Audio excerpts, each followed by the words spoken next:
God, what is this? Stop it! I don't get me out of this hell! This video is sponsored by Skillshare. Keep watching to find out more. I have seen some things. Another month means another terrible movie episode, and I came to this fully prepared to see the worst film I had ever had the joy to see. But things took a bit of an unexpected turn. I had originally all prepped up to watch Silver Circle. I mean, look at this trailer. It looks like some PlayStation 2 cutscenes featuring an off-brand Obama and a gun-toting Elon Musk. It was the perfect target for a series like this. And then I tried to watch it, and it's vanished off the face of the earth. All online sources have run dry, all physical copies are taken and unavailable, and even pirating websites haven't dared to handle the task. So instead this episode we've had to resort to plan B. What is the next worst animation I can possibly find on short notice? Something both disgusting to look at and conceptually bizarre. Enter Sir Billi, and really, this trailer footage here pretty much tells you everything you need to know about this film. It's an absolute masterpiece of dysfunctional out-of-touch syndrome. Like, I struggle to even formulate words around this film. It's truly breathtaking, and not in the good way. Sir Billi is, by technicality, the first CG Scottish film to be made, being completed in April 2012, just 2 months before another Scottish animated film peeked its little head. Now, I don't know if the script had this plan all the way through or just took a dramatic dive when he took up the role, but this film is absolutely crammed with Sean Connery references. Why? Well, because they actually managed to dig the old guy out of retirement for one final bout to the end of his career. And what a disaster it has been recently, skipping out on the likes of Gandalf and the Architect because the scripts were too confusing and setting him up instead for this? Yeesh. And this was no rushed production. Contextually, this film had everything going for it. It had money with £15 million to its name, and it had time, having a 30-minute short done in 2006 and another 6 years to extend that to 80 minutes. But somewhere along the line, it all just fell apart. So let's dive into this Scottish hellhole and see what it can bring us, shall we? So the film opens up 5 years in the past. Actually, no it doesn't. This is a Sean Connery film, remember? So this film actually opens up with its own James Bond-inspired intro dance silhouette tease. What is this? Why does it look like this? Why are we underwater? What is this weird presentation doing in a kids movie? Who is this for? Who is this for? Oh, also, in case you haven't seen enough cursed images in the first 5 minutes, here's the logo for the production company, literally melting down Billy's face into the side of a bee. Why would anyone do this? So now we reach 5 years ago, somewhere in the Scottish Highlands, where we see a couple of police officers throwing caged beavers into the back of this truck. And I mean, that's simple enough to understand, but the delivery on all of it is just disastrous. Firstly, the beavers speak human words. They do it very amateurly and at a very low volume, but they do. And I guess the humans can't understand them? Or the police officers are just that evil, I guess. And then on the police's side of the scene, for a start, they don't seem to have any context for the next line that they're saying, considering how... Oh, don't cry. Oh, please, oh, don't cry. Oh, don't. Shut the door. Incorrect it all sounds. But then also, in an attempt to give some exposition, our main guy, Officer Mackenzie here, then goes on to ramble about the Scottish Parliament laws to kick out beavers, with his friend McTavish ranting about the mad Europeans who decided to reintroduce them. Mackenzie then continues to ramble on about the benefits of beavers being their taste and use as a fur coat, but my god, it's just so wishy-washy and hard to hear. My granny, she had a smashing, soft, feckin' furry coat, you know. Feckin' furry coat, you know. Why does everyone speak like a Scottish version of that Professor Crayon from the last episode? Okay, so slow-paced is kind of the whole theme of this film, and I've tried covering this whole story in one script, and it's just impossible to keep well condensed. So we're gonna do some real warping to fit in all this atrocity, alright? This movie doesn't actually start for 28 minutes. We just have to watch a lot of junk first. So as we skip, why not consider subscribing? I've been growing my own gallery of terrible movies to chug through if that's your kind of thing. And remember, only you can help against my non-subscribed ratio count. So in this prologue scene, the truck driver crashes because, just look at him, one beaver escapes and is presumably adopted by this bunny who is just horizontally stretched or something. 5 years later, we come to Cataness and are introduced to Vicky, the Abomination. Why is she here? I have absolutely no idea. She makes no sense. She's American, rambles about Miami, and stares at you with her cold, dead eyes. She's a mess and a failed mascot for kids to fall in love with, I guess.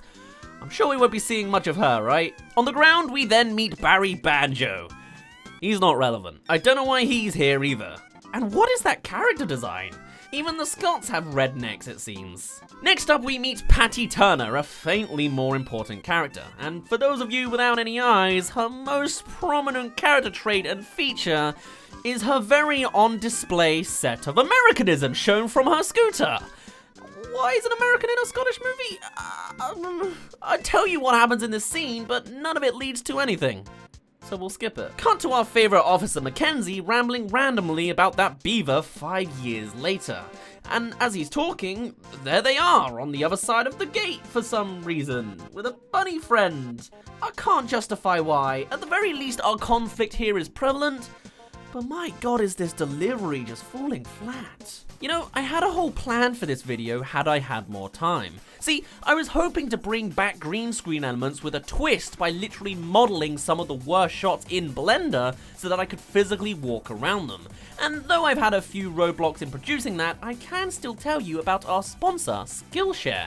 See, with this pandemic going on, I've been using the time to learn a little bit of Blender, and you can do very much the same through Skillshare. Skillshare is an online learning community with thousands of inspiring classes for creative and curious people. And with the outer context going on in the world, it's a great time to break up the routine of a day spent indoors, and it's a great opportunity to learn a new skill. Most classes are under 60 minutes with short lessons to fit any kind of schedule, if you have one at this point. Obviously, I've been learning Blender through the likes of classes like Stephen Pearson's series about how to create and design a modern interior in Blender, but other class topics include illustration, creative writing, marketing, photography, and so much more.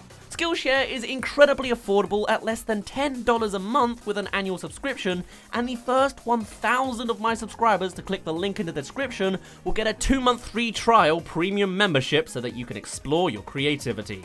So if any of that tickles your fancy, the link is available down below. And don't worry, I'm sure whatever you make will be better than this disaster. Speaking of, here we finally are at the home of our protagonist, Sir Billi. And he looks like a child who aged up 70 years. Seriously, what is that outfit? He's a veterinarian, so naturally he has a cow strapped to a treadmill and a jacuzzi. This never comes back. So Billi is cool, like really cool. Want the proof? He can throw his kitty hat onto the coat hanger. Heck yeah. Oh, and in case you didn't realize, this guy's Scottish. After considering apple, orange, fruity yogurt for a moment, he decides to call his friend Gordy, but not before his first real lines in the film. You're still looking good, old boy. Still looking great. I'm sorry, what? Speak up! I mean, I get it's realistic for a man to mumble to himself in the morning, but please, can we get any competency from an acting icon? You can tell he's literally just checked out this entire production. Why are you even here if you're not going to put in an effort? Well, he better not be out with that Dalmatian domino again. Yeah? She's a frisky thing, that one. What? Is he talking about frisky times with a dog? It's one thing for the animation or story to be terrible, but I literally cannot understand the characters with their minute volume and mumbly delivery. Sean Connery sure has fallen from grace, hasn't he? So his friend Gordy isn't actually a human. Get this, he's a goat. And after Billi praises himself in the mirror, Gordy finally moves into action by 1, also praising Billi like the good little yes man that he is, and then 2, licking the camera lens before sniffing around and chasing his tail like a dog. And then he proceeds to stand up straight, continue to praise Billi, and flamboyantly walk towards the main room. We haven't even scratched the surface of this film, and it makes absolutely no sense. And this kind of behavior here, it's not consistent. This flamboyant act never comes back, and there's certainly no explanation for any of this. Why is he wearing a Kill Bill jumpsuit? How did they meet? Are they a pet? What's their connection? Why can they see the fourth wall? And why, oh why, does the goat randomly pee on the floor with his clothes still on? It's like, there's almost an inkling of a real film going on here, but it's just 99.9% stuff happening. And good luck even trying to understand what that stuff is. Our big boy Sir Billi here has such a lackluster voice actor behind him that you can barely hear his words that lead into what's coming up in the film. Okay, so even at this pace, the script is getting too long, so we're gonna super skip ahead. Billi is to take grandson Jake to school. Jake almost has a personality, but it's never used. Everyone around him is just doing stuff. They drive on their way and are distracted by the romantic interest for Billi. The perfect woman for a man such as he. Someone who's half his age and designed like a 12-year-old got access to a boob slider. This scene is uncomfortable, and it's uncomfortably long. Their mumbling is apparently flirting, and Gordy gives an elbow nudge to the audience for like a solid 5 minutes. It's now we finally hit the first remnant of a story beat. Bessie Boo the Beaver, as she's called, is adopted by bunnies, or so I would guess, there's no explanation. She's forced into log sledding because that's how it's always been, and blah blah blah blah. These unexplained characters are dropped into a river. While I could say a million things about this whole sequence, really, the best bit is clearly Bessie Boo acting like a sim witnessing fire for the first time. And Dave consistently cry screaming. Someone help me! Someone help! What 5-star directing? Okay, we're now at the 28-minute mark. Animals are in the water. When do you think they'll get out? It's at the 48-minute mark. And this isn't even really the main story, it's just the bloated conflict that plays out like a generic TV spin-off episode. I feel like I watched this in Boss Baby. Now, a lot of crap happens in between these moments. It's all filler, honestly, but my does it raise a million questions. Like, how does Billi know these animals? Why does the explanation come across so excruciatingly slowly? What is Gordy even contributing? Why is the direction for voice acting to drown just gargle water? It's too slippy!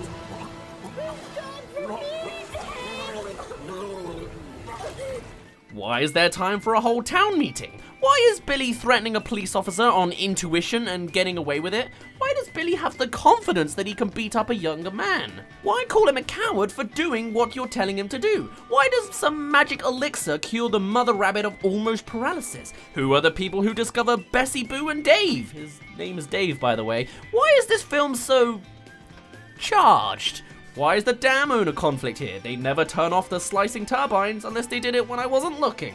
Why does Mackenzie have a helicopter? How does Vicky destroy said helicopter? Why can't Gordy reach Bessie here? How is Bessie not sliced up? Why is there a bungee cord in the dam? And how on earth does the timing for this possibly work to save Bessie? My God, this film is paced and explained like an absolute shipwreck. It's just consistently dreadful. Oh, but from here is when the movie really begins. Yes, all of that junk wasn't relevant. You didn't miss much, apparently. Now is the time that the movie really starts moving in the final 30 minutes. See, this film wants to flex as many conflicts as possible, and we've only had around 3 up to this point, and not even the main one. So now, Gordy falls into the water from, get this, getting a cramp. Everyone panics, everyone dawdles on it for a while, and the day is saved from Gordy not having a cramp anymore. Hooray! Oh, but it's time for another twist in our conflicts.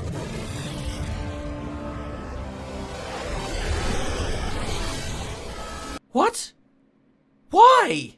This is just one big Sean Connery reference. Still, they're stranded by the Russians! Oh no! But why is he the best modeled character in this whole film?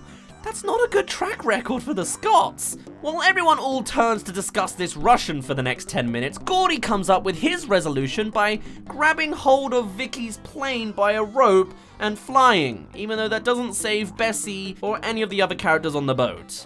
And then, next conflict please, he falls and dies.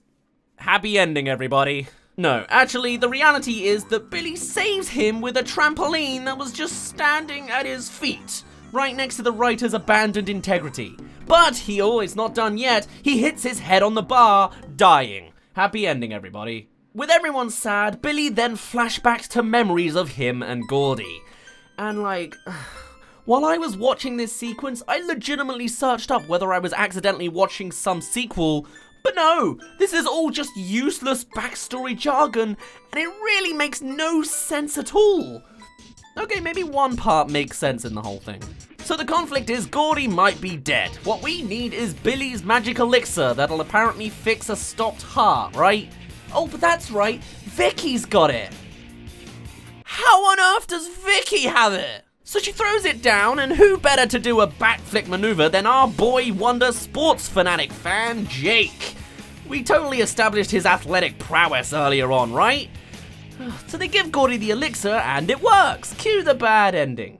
No, wait, no, of course, we've still got this main story plotline to go through. Mackenzie still exists. So he then nabs the beaver from the oblivious Russian, and now on the run, there's only one thing left for Billy to do. Rip up the script and call it quits before it's too late? No, it's time for Sir Billy to go full James Bond and whip out his Aston Martin. What, is he actually a retired James Bond or something? Is this Sean Connery in animated form? This is just absolutely ridiculous by this point, and it only gets worse. Billy's car has spy gear, how fitting considering how technologically illiterate Billy actually is, but Mackenzie escapes anyway. As Billy stops in his tracks, he whips out his secret weapon to defeat the speeding car. A bloody skateboard. This dude is a veterinarian, a perfect man. His family's rich, he's wise, everyone loves him like yes men, he has an Aston Martin, he knows how to control a boat. Just press the blue lever to lower him to your deck. What did you think he said? Oh, you dirty. He owns a jacuzzi, he's a humble man, he knows every animal in the Scottish Highlands, and now, of course, he skateboards. More so than that, he does tricks for no real reason that's clearly slowing down his chances of reaching the speeding car, and then he jumps off of a cliff to parachute down with the Scottish flag. This movie has officially checked out. So of course, he lands on Mackenzie, and he fights him in the car as they steam through a military navy base. They enter in the day, headbutt Mackenzie with some awful animation, and now it's nighttime. Eventually, after 4 miles into a military base, they stopped. Billy continues to aggressively want to fight, and Mackenzie is arrested after being betrayed by his age-old partner. There's a whole bunch of other dialogue know-how going on here, but I'm just gonna skip it. Also, his friends are here. They just... teleportation. And to end us off with this movie, everyone has a small chat about stuff. Vicky monologues to the audience about... golf? The American girls discuss dating Billy, because of course they do, and we end up at a pub. And so Billy gives a speech at the pub, mumbling about how the events brought them together. It didn't. It brought many emotions. It didn't. And as a team, they all learned something.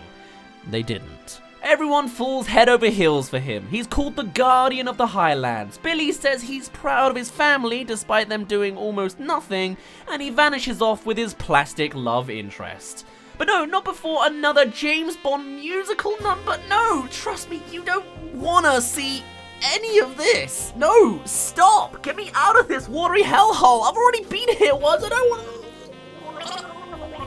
And for our final moments, Billy's own daughter comments on the love interest's enviable chest, and Vicky gives the audience a thumbs up. Get me off. I'm done with this ride.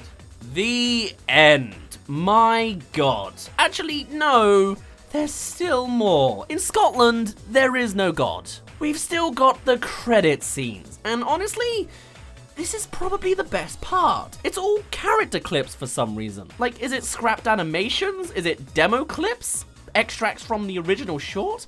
I don't know, but these have more character in them than the actual movie characters. But the best part by far is towards the end, we see Billy with his actual original wife going through the years, and I kid you not, the final clip of the entire film that the audience gets to see is Billy at the gravestone of his own wife, mourning her. That's legitimately the last frame. I'll be honest, that is bloody hilarious. What a way to end a beloved Scottish kids film.